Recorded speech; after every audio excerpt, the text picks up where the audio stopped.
പൂപ്പന്തലിൽ വെച്ച് തന്നെ പൂജാബേട്ടിയുടെ കല്യാണം നടത്തും എന്ന് സിക്കന്ദർ സാബ് ശപഥം ചെയ്തതോടെ അയ്യോ ഈ വീട്ടിലുള്ള മറ്റുള്ളവർ മറ്റൊരു ശപഥം കൂടെ ചെയ്തു. ഇനി പൂജാബേട്ടിയുടെ കല്യാണം കഴിഞ്ഞിട്ടേ ഈ വീട്ടിലുള്ള മറ്റാരെങ്കിലും കല്യാണം കഴിക്കൂന്ന്. അത് നന്നായി. പെട്ടെന്നൊരു കല്യാണം വന്നാ തുണി അലക്കി അലക്കി അലക്കി എനിക്ക് കല്യാണം കഴിക്കാൻ പറ്റാത്ത അവസ്ഥയാവും. പക്ഷെ പെട്ടെന്നൊരു കല്യാണം നടക്കും എന്റെ.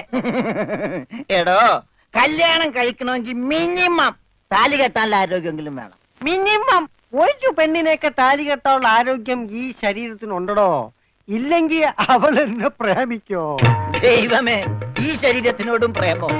അതേടാ, മേരാ പ്യാരി സോനാരെ. സോനാര് അതായത് എന്ന് പറഞ്ഞ തങ്കമേ. ഓ, അപ്പൊ തങ്കമ്മേതാ പെണ്ണിന്റെ പേര്? തങ്കമ്മ എന്നല്ലടാ പോത്തെ, തങ്കമേ സോനാരെ.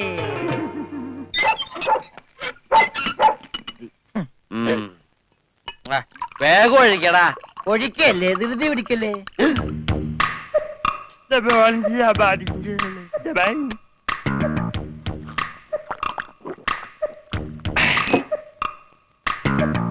എവിടെയോ എന്തോ ഒരു തകരാറ് പോലെ. തോണ്ടി നാക്കിന്റെ മർമ്മത്ത് തേക്ക്. അയ്യ, എന്തൊരു എഴുപത്. ഇത്തിരി സോഡ കൂടി. ആ ഒഴി ഒഴി ഒഴി. നിന്റെ അച്ഛന്റെ അച്ചാറ്.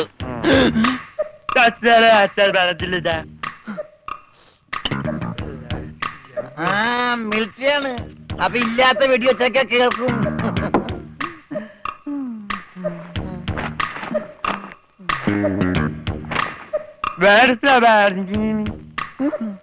എന്നാ പിന്നെ കിടന്ന് ഉറങ്ങിക്കൂടാ.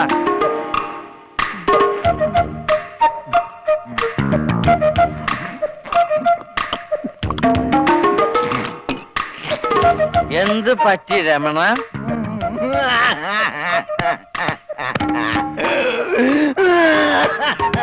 അയ്യോ പാവം. പോട്ടെ പോട്ടെ. അങ്ങനെ അവന്റെ മെയിൻ സ്വിച്ചും പോയി. എന്താ ഇവിടെ ഒരു ബഹളം? ഒച്ച വെക്കണ പാട്ടി. വാ, നമുക്ക് സംസാരിക്കാം. എനിക്ക് സംസാരിക്കാൻ ഇവിടെ ആരുമില്ലാതായി. ആരുമില്ലടാ ഇവിടെ എനിക്ക് സംസാരിക്കാൻ. ഗംഗാര ഒന്ന് അടങ്ങ്. ഒന്ന് അടങ്ങാനല്ലടാ, ഒന്ന് ഉടക്കാനാ വന്നിരിക്കുന്നത്. എന്റെ പൊന്നനന്തരവനെ നിങ്ങൾ തല്ലി ചതിച്ചില്ലടാ. ഗംഗാര ഇതിപ്പോ ഞാൻ പറഞ്ഞാണെന്ന് അവരറിയും, എന്റെ പണി പോവും. പണി പോട്ടടാ, നീ കടപ്പുറത്തേക്ക് വാ, നിനക്ക് അവിടെ പണി തരാം. കടപ്പുറത്ത് വന്നിട്ട് ഞാൻ എന്തോ ചെയ്യാൻ? നീ ഒന്നും ചെയ്യണ്ടടാ, നിന്റെ ചൂണ്ടക്കുറത്ത് കടലിലേക്ക് എറിഞ്ഞ വലിയ സ്രാവിനെ പിടിക്കാം. എന്റെ അനന്തരവനെ തല്ലിയല്ലേ, ഇതിന് സമാധാനം പറയിപ്പിക്കാതെ ഗംഗാധരനോട് പോവില്ല.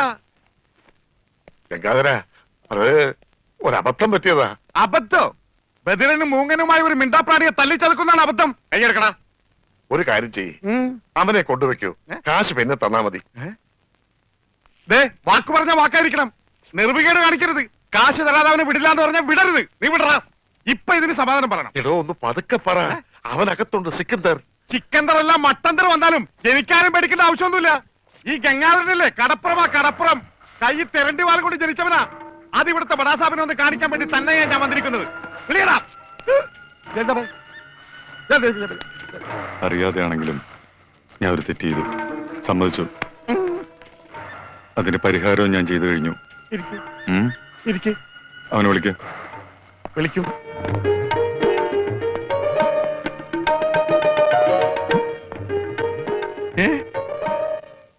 അവന് ഞാൻ ജോലി കൊടുത്തു.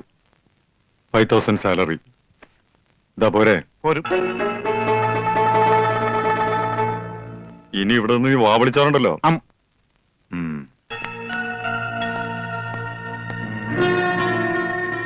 ഈ 5000 എന്ന് പറഞ്ഞ എത്രയാ? 5000. കൊടുക്കോ? കൊടുക്കും. ആരും ഇവിടെ വെറുതെ പണിയെടുക്കണ്ടെന്ന് ആ സിക്കന്ദർ പറഞ്ഞിട്ടുള്ളത്. ആ രമണന് കൂടെ ഒരു ശമ്പളം കൊടുക്കാൻ പറയോ? മരണന് പണിയെടുക്കുന്ന അനുസരിച്ച് നല്ല ശമ്പളം കൊടുക്കും. എന്നാ പിന്നെ എനിക്കൂടെ ഒരു പണിയൊന്നൂടെ?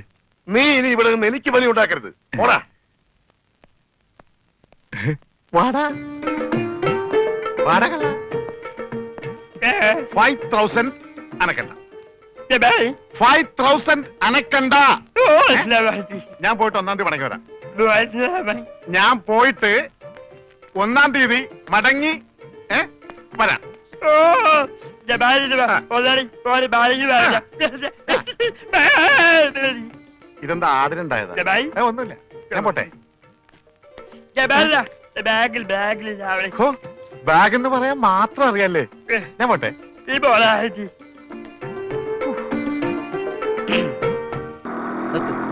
നിർത്ത്. ഇത് കൈമൾ മാഷിന്റെ വീടല്ലേ? എനിക്കെങ്ങനെ അറിയാം? എങ്കിൽ എനിക്കറിയാം, ഇത് തന്നെയായിരിക്കും കൈമൾ മാഷിന്റെ വീട്. വെറുതെ തെറ്റിക്കല്ലേ. മാറിയേ, സൈഡ് തന്നെ, ഒരാൾക്കുള്ളൊരു വഴി തന്നെ, പ്ലീസ്. ഹലോ, ഒന്ന് നീങ്ങിയേ. ഇത് മരിച്ചുപോയ ഉണ്ണിയുടെ വീടല്ലേ? അതെ. ബൈ ദ ബൈ, നിങ്ങൾ ആരായിട്ട് വരും? ഉണ്ണിയുടെ അച്ഛൻ മിസ്റ്റർ കൈമൾ മാഷ്. എന്താ കാര്യം? ഈ വീടെന്താ ഡോൾബി സിസ്റ്റമാണോ? എന്താ?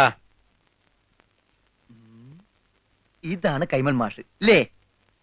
എന്താ തന്റെ ആവശ്യം? ഞാൻ യൂണിവേഴ്സൽ ആൻഡ് യൂണിവേഴ്സൽ കമ്പനിയുടെ മുതലാളി പറഞ്ഞിട്ട് വന്നാണ്. അതായത് മരിച്ചുപോയ ഉണ്ണിയുടെ പാർട്ട്ണർ. പണമാണോ പ്രശ്നം? അതെ, അത് തന്നെയാണ് പ്രശ്നം. എങ്കിൽ ഈ ആൾക്കൂട്ടത്തിന് മുമ്പിലെ താൻ കൂടെ കയറി നിന്നു. വീട് കത്തിക്കാൻ നിൽക്കുന്നവരവരല്ല. വീട് കത്തിക്കാനോ? അതെ, താൻ കൂടെ കുടിക്കോ. എന്നിട്ട് എല്ലാരും കൂടെ ചേർന്ന് ഞങ്ങളെ കൂടെ ചുട്ടെനിക്ക്. അതോടെ നിങ്ങളുടെ കടബാധ്യത തീരുമെങ്കിൽ ഒന്നടങ്കം തീരട്ടെ. ഉള്ള കാര്യം പറയാമല്ലോ, എന്റെ ഇനി ഒരു 10 പൈസ കൂടെ എടുക്കാനില്ല.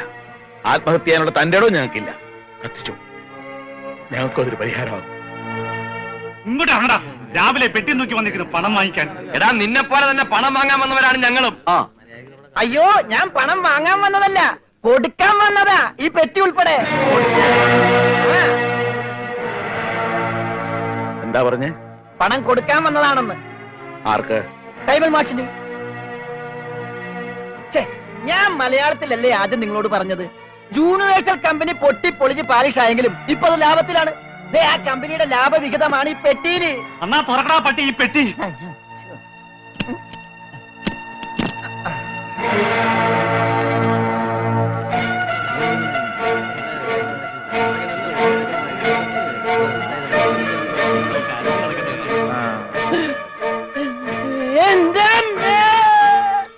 ഉണ്ണിയുടെ എല്ലാ കടവും വീട്ടാനുള്ള പണം അവിടെ എത്തിക്കഴിഞ്ഞു.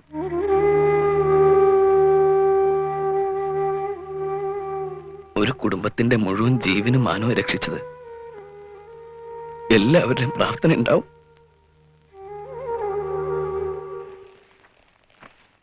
നമസ്കാരം. ഈ സദാശിവൻ കൈമളുടെ വീടല്ലേ? എന്താ? സദാശിവൻ കൈമൾ ഒന്ന് കണ്ടേച്ചു പോകാന്ന് കരുതി. ആള് ഞാനാ. കണ്ടില്ലേ? കണ്ടു. എന്നാ പോയിക്കോ. Okay, thank you. അല്ല, ഞാനൊരു കാര്യം അറിയാൻ വന്നതല്ലേ. നീ ഏതാടാ? രമണൻ. ഏത്? ചെങ്ങമ്പുഴയുടെ രമണനോ? ചങ്ങമ്പുഴയോ? എന്റെ വീട് കോന്നിപ്പുഴ അടുത്തല്ലേ? ഞാൻ ക്ലോസ് ആയപ്പോയ ഉണ്ണിയുടെ മരിച്ച ഫ്രണ്ടാ. മരിച്ച ഉണ്ണിയുടെ ക്ലോസ് ആയ ഫ്രണ്ടാ. നിനക്ക് വല്ല അസുഖമുണ്ടോ? ഞങ്ങള് ഫ്രണ്ടുക്കളാ. ആട്ടെ, നിനക്കിപ്പോ എന്താ അറിയേണ്ടത്? ഇവിടെ ഒരു പെങ്കൊച്ചുണ്ടായിരുന്നല്ലോ, ഉണ്ണിയുടെ മുറപ്പെണ്ണ്, മിസ്റ്റർ സുജാത. ആ എരണം കെട്ടവളുടെ പേര് ഇവിടെ മിണ്ടരുത്. ശരി, പേര് പറയുന്നില്ല. ആ കുട്ടി ഒന്ന് കാണാൻ പറ്റും? അവളിവിടെ ഇല്ല. അവള് ഭർത്താവിന്റെ വീട്ടിലാ. ഭർത്താവാണ് പോലും. ഭർത്താവ്.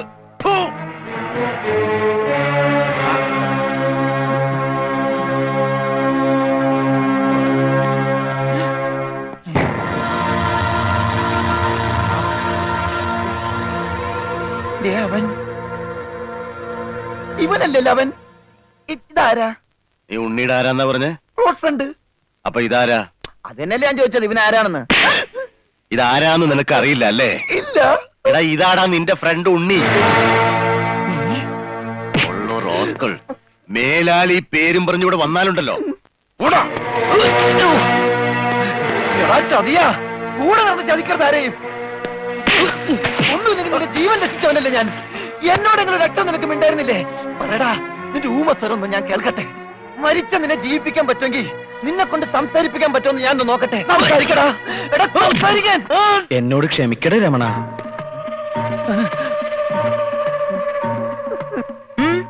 എന്താ ഇവിടെ? കണ്ടുപിടിച്ചു. എന്റെ ബുദ്ധി ഉപയോഗിച്ച് ഞാൻ എല്ലാം കണ്ടുപിടിച്ചു. ഇവൻ മിണ്ടി. അതൊക്കെ അവിടെ നിൽക്കട്ടെ. എന്താ, ഇനിയും ബുദ്ധി ഉപയോഗിച്ച് വല്ലതും കണ്ടുപിടിക്കാനുണ്ടോ? ഉണ്ട്. ബുദ്ധിയുടെ കൂടെ കുറച്ച് സോപ്പ് ഉപയോഗിച്ചോ. തുണി എടുത്തിട്ടിട്ടുണ്ട്, അലക്കിക്കോ. എല്ലാം ഞാൻ അലക്കും.